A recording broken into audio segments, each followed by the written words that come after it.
I looked at the poster, and you talk about developing leaders. I love talking about leadership. If there was a life's purpose, I think that would be my purpose, is to develop leaders. You talk about today's issues and tomorrow's struggles. So I'm going to share a little bit about how I find myself in my new role. Mark explained a little bit about my history. I was a union member as of last July 2015, and then I became a leader in our community as an Ogamakwe, which really just means a woman leader. And formally it's understood as the chief of Chippewas of the Thames First Nation. So I've only been in this role for 9 months. It's brand new to me. It's not something that I set out to do in any way. I'm a teacher by trade. I taught, as Mark explained, I taught kindergarten, then taught grade 7 for a time, and then my whole career has been around in education. And as a union member, that was my role. I was working as an education officer for the Ministry of Education for the last 8 years.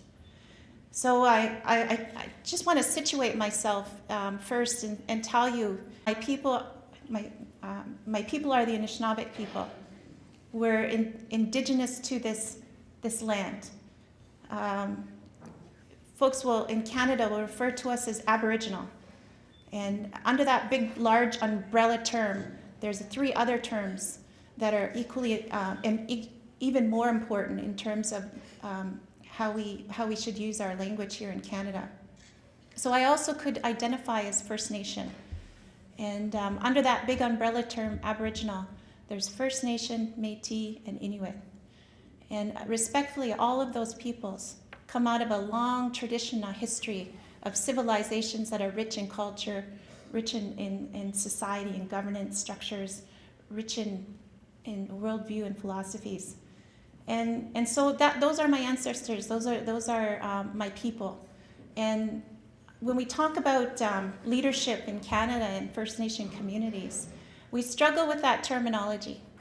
And that would be my first kind of, I guess if we talk about issues facing an Ogamakwe like myself or other First Nation chiefs, it's that use of terminology and how are we going to self-identify in this group. So I think about that all the time, even as a teacher, because I'm trying to facilitate a dialogue with students around who they are as a people. And they come from all different walks of life, but we're also in a society that has structured a way of how to think about me as being an Anishinaabe person. And it started with a term maybe as early as probably at the point of contact as savage. And maybe there was a term attached to that as noble savage. And then it moved away to maybe something like squaw. And then it kind of moved away from then, and it became a term native. And for Canada's context, very early on in our history, the term was Indian that was applied to us as Indigenous people in Canada. And that term stuck, and it sticks today for legal purposes, but for historical purposes too. So when I come up here and I'm trying to situate myself, I want to be able to connect with the audience in a way that they can understand where I come from in this place called Canada, knowing that you've gone through an education system that might not have explained it the way I would have. So I'm Aboriginal, if that helps. I'm First Nation, if that helps. But most of all, if I was to choose the terminology, I'd choose Anishinaabe Ojibwe Kwe, because that's how I would say it in Ojibwe. That's who we are, that's how we would have self-identified long before contact. So we've come full circle in our communities, and we talk about issues, and today's issues is, I don't know that we struggle so much as a people around our identity and how we self-identify anymore. I'm happy to say that I raised children that will choose to use the terminology Anishinaabe Ojibwe before they'll call themselves Indian. But they're still stuck in a legislative framework called the Indian Act that forces them to still self-identify as Indian. And so I teach them very specifically how and when they are to use that terminology when referencing themselves. And it's only in very, very, very specific situations, because that's not who they are. that's got nothing to do with who they are as a people. So when I think about leadership, and I think about why we're here today, developing leaders, as an Ogama Kwe in my community, as a First Nation chief, I have a responsibility to model leadership. And in that responsibility, I have a responsibility to keep to the original teachings. And I'm fortunate in this time of progression as Canada's developing, that I come in a time where our communities are actively searching out those original teachings, actively picking up those bundles to want to learn, what did our people believe? What was their worldview? And so that's the focus that I'm going to spend the next probably 10 minutes talking to you about, is from an Anishinaabeg worldview, where and how will I conduct myself as a leader? In our community of Anishinaabeg worldview, our original teachings, there's a story. I just want to acknowledge Joanne's story. That is how we translate our laws. That is how we express our natural laws, is through story. And in this original story of creation, an Anishinaabe creation story, there was this gift afforded to us as spirit beings.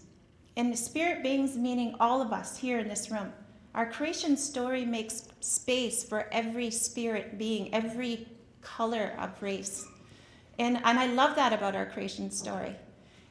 There's a time and a place in our creation story where the Creator thought to create something in His image. And at that time of creation, He made three colored spirit beings, the red, the yellow, the black, and the white. I can only tell from that point on the story of the red being. I'll ask on you to tell me the story of how it is that you became lowered to this earth. But from this point on, I can't tell that story. I just know that it's true, whatever it is that you're going to tell me on how your people came here. I need to respect that. So from this point of the story going forward, there's a for the red spirit being, the Creator gave to us three things. And the story is long, and I'm going to do it short in a brief 1 minute explanation because I want to talk about leadership. There was a point in time when that breath of life had to be put into these beautiful vessels of red, white, black, and yellow. And that time came where the Creator knew she could not herself project that very powerful spirit into those vessels that she had so painstakingly took time to make. And so she called upon her guides. How can you help me? What can I do? And one stood up, and it was the Miga shell. And that little creature said, you can use, I will give up myself so that you can blow this life into these vessels that you've created, and these spirit beings. And so he did. He gave up of himself. And there's a huge tradition in our Anishinaabe creation story that affords respect and honor to the Migas, a small little creature that lives in the sea and the oceans. And it's a small, tiny shell, but it's a very symbol and resemblance of who we are as Anishinaabe and how we came to be. And so the Creator did that. He blew through that shell, and in that blowing, He gave Anishinaabe, He gave red, black, and white forever life.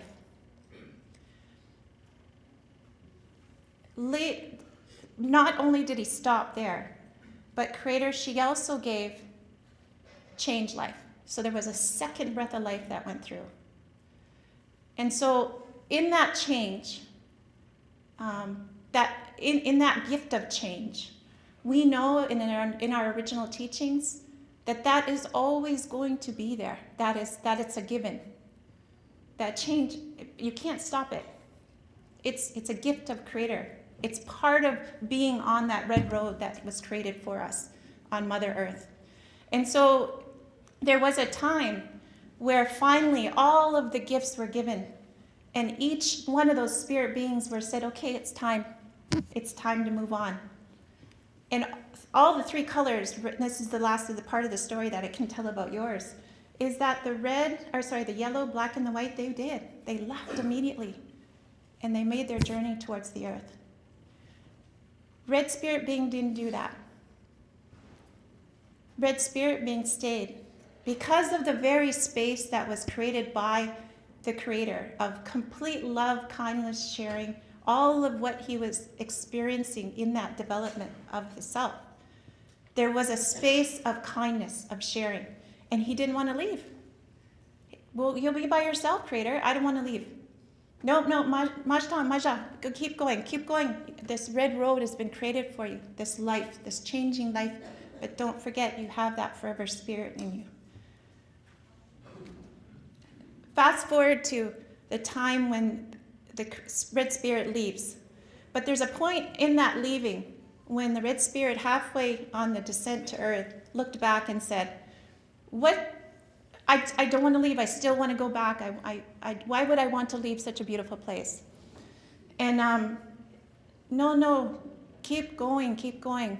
Don't worry. I'm going to give you something. No matter what happens, you're always going to stay connected to spirit, to me, to the Great Spirit. I'll always be there for you.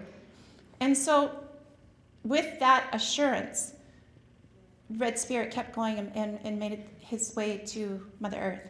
And it said that first step of Mother Earth, when he landed, a plant popped up. And that plant was known to be tobacco, what we call sema. And since that time, to the point where I can tell you the story right now, is that story of gifting sema is about determination. Within it tells us a teaching about determination.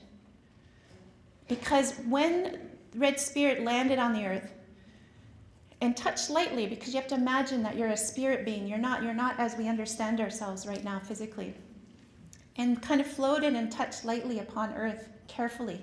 And there's a whole teaching around that, how that first touch happened. Up popped the tobacco plant every single step. And since then, our people know that our tobacco, when we hold it and we carry our thoughts, we carry our prayers, we give everything it is that we want to ask, to petition for, will be carried by that tobacco, and it will be directly given to the Creator at any moment's notice, anywhere. So in telling you this story, I'm going to then tell you my current struggles being in an Ogamakwe in a First Nation community, having a long history of ancestors that reach back to that very first mother, the grandmother, Moon. That story carried forward each successive generation so that I can sit here and tell you it here today. And why that's critical and why that's important as a leader is because it's the grounding of what makes my job easier. All of you are here because you're leaders, activists. You care deeply about fairness, equity. You've got leaders before you that have done the same thing and done something so that you can be here today in this way, in this forum, gathering in this way, because somebody before you has done it. And you've acknowledged a couple of them already here today. Joanne's one of them. So when I think about my leadership role, I think about, one, when I'm feeling most tired, what did I sign up for? I didn't sign up for this. People are angry about the decisions we're making. I can't possibly take on poverty, housing, jobs. It's just overwhelming. Then I call upon those grounding principles, those foundational frameworks that we all have as people. In my worldview as being an Anishinaabe, that within me, at the very core of my being, is forever spirit. And our teachings tell us that it doesn't matter what our physical, social, emotional, intellectual being is telling us at the moment. When we're most depressed or we're most scared or we don't think we can move on, our teachings remind us that forever spirit doesn't listen to any of that. It doesn't engage in any of that. It's just this huge fire that burns within you that never stops. You can't put it out. It's going to have to tell me what time I have. I usually lose track of time, so give me about a minute notice, okay. And so within that teaching, you already find a way to reach out as a leader to find strength. You do. All of you have that. All of you have that in your stories. All of you have that in your original worldviews. Every one of them carry that very original message about kindness, living, celebrating life, a life force that extends ourselves beyond a different time and realm. And so those things we reach out to as Anishinaabe Kwe, as Ogama Kwe, that's what I go search for, to re-ground myself. The second part of that story about changing life is really equally as important, because what it talks about is, when I explained earlier that kind of cycle of identity that we're going through as Anishinaabe people, that's change life. That's an example of change life. I have to accept that. There's going to be struggle. There was a time when my ancestors were called savage. That time isn't now. And partly because we have leaders like yourselves that care to undo that. And so change life helps us to find our purpose. And our teachings talk about that. This red road I described is all about that. The red road is that point of the time in our history, in our being, when we choose our mother, that we naturally come into this world as a physical being. And that doorway, that's the eastern doorway, when that western doorway opens, we don't open it. We never open it because of forever life. We don't choose that time. Somebody else chooses that for us. But that spirit will live past that western door. We know that. That forever life, that very core will be there no matter what. But what won't be is our physical being. But that's changed life. When we found our purpose, when we found our reason for living, we can expect to be here along change life and live our life to the fullest, where we can be ready to enter the western doorway. So as leaders, developing leaders, you're going to look upon that pathway, and you're going to look for helpers, mentors. There were already some described this morning. Tim Brown is Joanne's mentor. We can't forget the people in the past, the people before us who led the way. Chippewa, the Thames has this huge history of really what some might call radical leaders. And there's a huge, long history of that in our community, of radical leaders and who just, at all odds, just kept fighting and pushing the boundaries. And so I gather strength from that. I look for those stories because I need to carry the torch that one step further. And I can't carry it further unless I know where we were in the past. And so as a developing leader, you need to ask those questions of your mentors. Where does this group come from? What is my mandate, and how did I come to think of it this way? And why does it matter that I know what struggles you had in getting us here? Key to developing leaders. I have Del Riley as a community member. He was the president of the National Indian Brotherhood before the Assembly of First Nations was created. He sat in front of Chrétien and they discussed constitutional talks. I have him in my community. And how wrong would it be to think that I can be in this role, doing this by myself without asking him, what happened? And what did you have to do? Change life. He's an elder in our community. He's actively seeking out to want to tell that story. And he's come full circle as an elder in his mid-70s to be able to explain that story in a way he would never have been able to explain at the time it was happening. Because he was in a different point in his changed life. And because only through changed life do you continue to learn and be able to help, to become the mentee, to become the mentor, to become the elder. That's what leaders have to do. They have to mentor while they're still the mentees. And so I look to, are we, one more? Oh, you got 2 minutes. Okay, so I look to, when I think about my role as a chief in a First Nation community, I look to my teachings always. And I look for the bundles left before me. And those bundles for me, I'm Mede Kwe. That means I'm Medewi. I need to acknowledge my elders that have given me these stories enough for me to sit here and tell you a little bit about them. They come from the Three Fires Medewan Society. And those stories were carried by so many people before, all the way back to that original mother, the grandmother moon. They were carried as original teachings, untouchable. Everything that someone stood up earlier about a mandate. We're here because of fairness, equity. I would consider those original teachings. Untouched, always the same. What's changed is your process with which to get to that. And I have to recognize that as a leader, that I have here now in an era of truth and reconciliation, in an era of United Nations Declaration for the Rights of Indigenous People, in an era where liberal government has actively, publicly said we need to restore the relationship between First Nation people and Canadians and Canada. What an incredible place to be a leader right now. I can't say that of my father.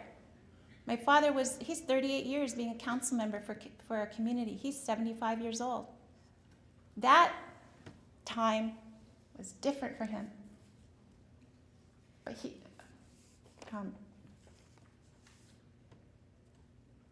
he got him and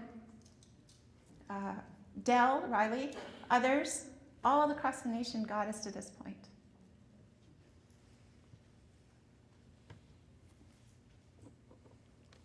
So the challenge ahead is, how do we do that? How do we reconcile? In a place where there's dialogue, there's open discussion, and I'm invited here to talk to you. And what is it that we'll do as leaders to get to the next step of change? And what will it look like? So the last thing I'm going to leave you with is that when we talk about changing life, when we talk about leadership and developing leaders, we need to look forward. What are the tools that are in front of us now that allow us to move that stick a little bit closer? And for me, technology doesn't come at a better time. People of all walks of life, you don't have to be in leadership roles, you don't have to own the media to get your word out anymore. What a beautiful time to be in leadership, because anybody can get their voice out to the world and somebody will listen. How do I, as a leader, capture that and use that to further the cause? How will you do that? I need to look at that as a leader. And what is the climate with which I live in that will push the focus? And for me right now, I would be remiss if I didn't pay attention to the doorway that's opened on environment, because that's always part of our original teachings too. Joanne explained about the teaching of the raven and the eagle.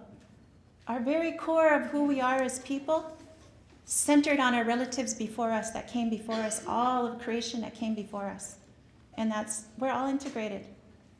And what a time if I don't capture it now as a leader in this context, in this age, that I don't go out and start very actively promoting environmental awareness and how is it that we're going to live harmoniously with all of creation. That would be remiss of me as a leader to not take this opportunity to walk amongst you as activists in the environment. That maybe is my focus and I guess when I think forward, I need to take advantage of that if we want to work this out together. We've done that. We've always talked like that. But here's a doorway with which to talk to you about it, because the doorway is open. You're open to listening about that now. So I hope that in sharing a little bit about our Anishinaabeg worldview, that I can at least extend to you how it is as a First Nation chief in a community that I call upon and ground myself in this hard work of being a leader. And I'd ask you to do the same. Look for the very principles that you're here, and they'll always ground you. And then finally, what an incredible place to be. People that sit and gather and talk about fairness around labor in a critical time when that gap just gets wider and wider. Huge, huge important time for everybody to gather around. What does working life look like, and what will it look like in the future? I want to be part of that conversation because it's important. And working life shouldn't take the whole space of celebrating life. And I feel it is at this moment. Many are working 2, 3, 4 jobs just to keep food on the table. That's not celebrating life. where do we go to get back to where we've had time to celebrate life? So thank you. Thanks for the invitation. I'm very honored to be here sharing with you a little bit about who I am and my culture, a little bit about my community. And,